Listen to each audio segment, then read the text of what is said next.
Let me now go over the grammar of Lesson 53. 53.1 Verbal Hendiadus. Two verbs may form a hendiadus. The verbs are often joined by vav as if a single simple coordination or a sequence, but one usually turns the first qualities into the other qualities adverbially. So example clarifies this better than the words. Vayashuvu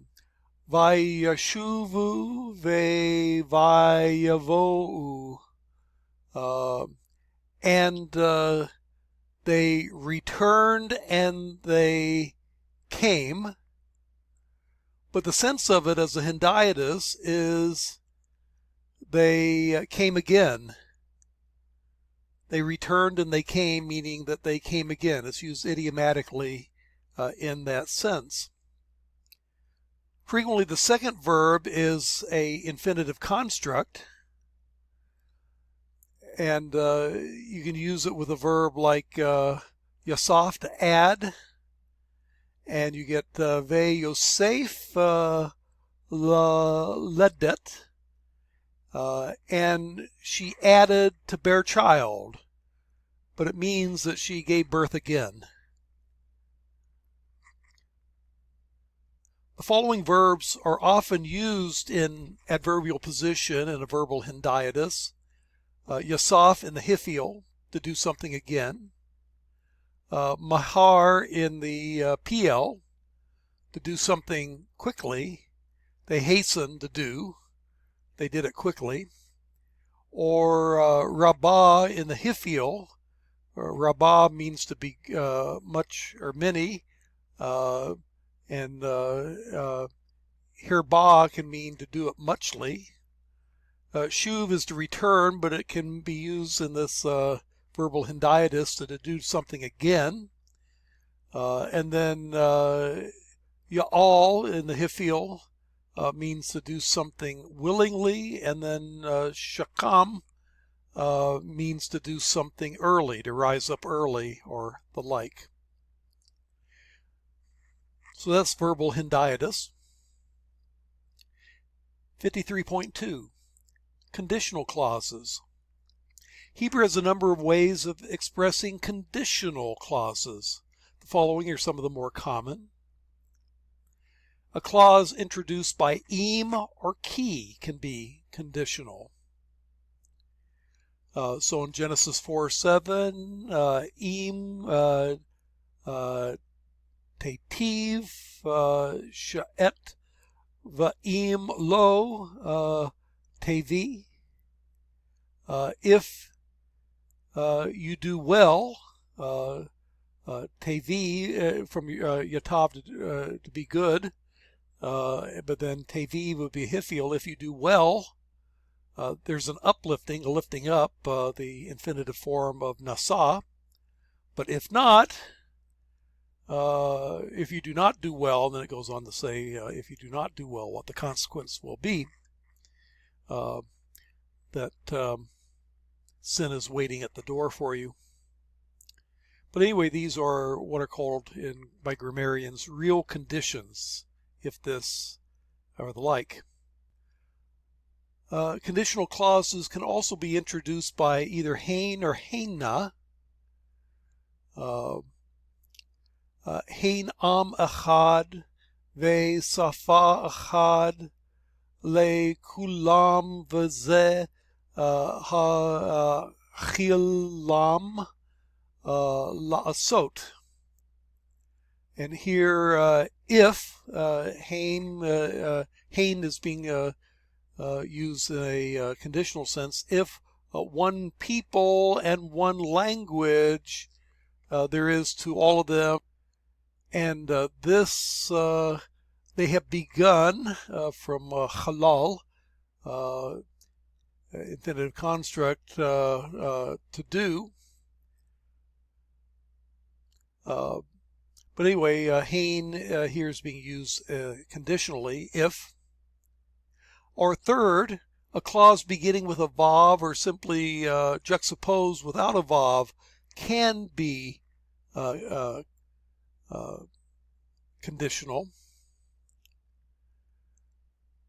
Here you have lo yukol hana'ar la'azov et aviv ve'azav et aviv v'met.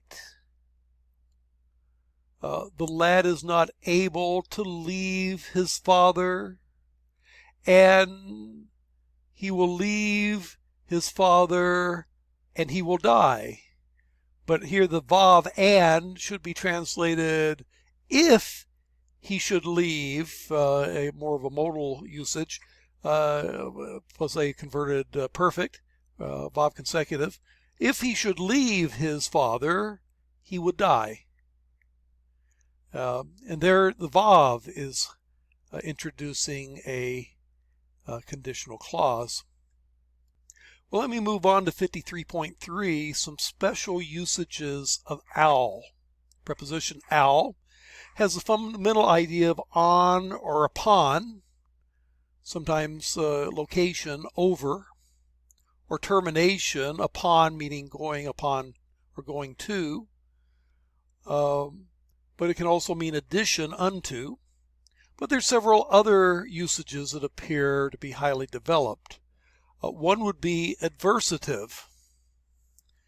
Here you have Meta alai Rachel. Rachel is the subject. Teva is the verb, died. And then you have alai, upon me, but it means to my detriment. Died against me, died to my detriment, to my sorrow or whatever. And so that would be an adversative use of al. But then you can have al of obligation. Zivhei shalamim alai. Here you have shlemim, offerings are upon me. Well, what does that mean? Are upon me? Well, it means I'm obligated to give them.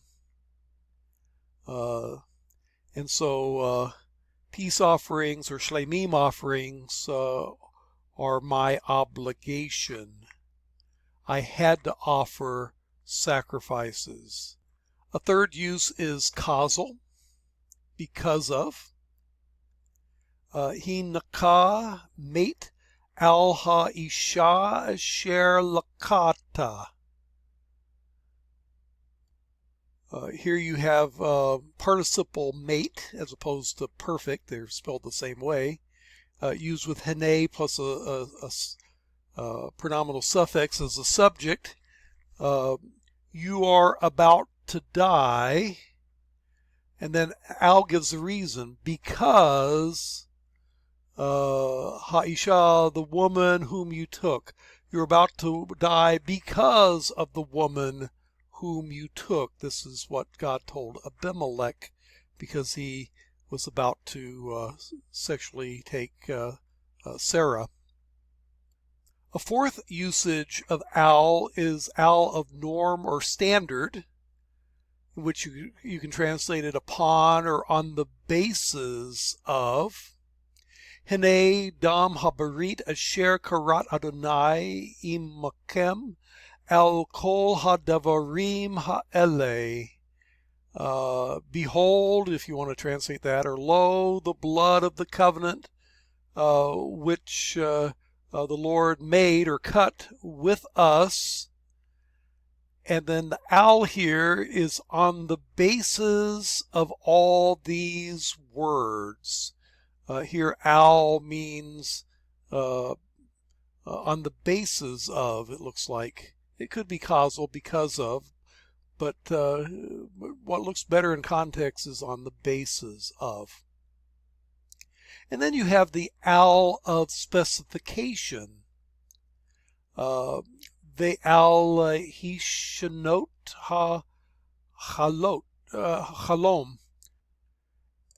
and concerning the repeating of the dream. And here al is concerning or with regard to or something along those lines. And then finally you have the al of accompaniment. Al mararim yokaluhu. Along with bitter herbs you will eat it. You're talking about eating the Passover, but you eat it accompanied with, along with the mararim, the bitter herbs. So as you can see, al has quite a few different nuances. Again, you can go to some of the more advanced grammars, and again, one of the more concise and easy to use ones is Williams' syntax. That'll, just like this, list all the usages, all the major usages, and even a lot of the minor usages of particles like al, or la, or ka, or ba, and list them one by one with examples to show the different range of usage syntactically of these particles. Well, that's enough for today, and we will go on to lesson 54.